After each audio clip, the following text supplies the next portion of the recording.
आजपासून महाराष्ट्रभर 12वीच्या परीक्षा सुरू झालेल्या आहेत। त्याचबरोबर काही दिवसांमध्ये 10वीच्याही बोर्डाच्या परीक्षा सुरू होणार आहेत।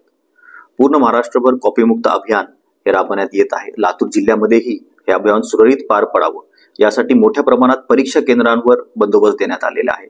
लातूर जिल्ह्यामध्ये 100च्या आसपास परीक्षा केंद्र आहेत, ज्यावर 100 अधिकारी, त्याचबरोबर 205 अंमलदार, 900 होमगार्ड व 100 लेडी होमगार्ड यांचा समावेश केलेला आहे। या सर्व परीक्षा केंद्रावर ड्रोनद्वारे ही तपासणी करण्यात येत आहे। कोणत्याही प्रकारे गैरप्रकार या परीक्षा केंद्रावर होऊ नये यासाठी सेक्शन 163 प्रमाणे प्रतिबंधक आदेश जिल्हाधिकारी महोदयांनी काढलेले आहेत। या सर्व केंद्रांवर वरिष्ठ अधिकारी आकस्मिक भेटी देत आहेत।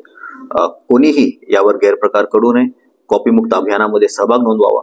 गैरप्रकार आढळून आल्यास यामध्ये कडक कारवाई योग्य त्या कलमान्वये करण्यात येईल, गुन्हा दाखल करण्यात येईल। त्यामुळे प्रशासनाच्या या कॉपीमुक्त अभियानामध्ये आपला सहभाग नोंदवावा। धन्यवाद।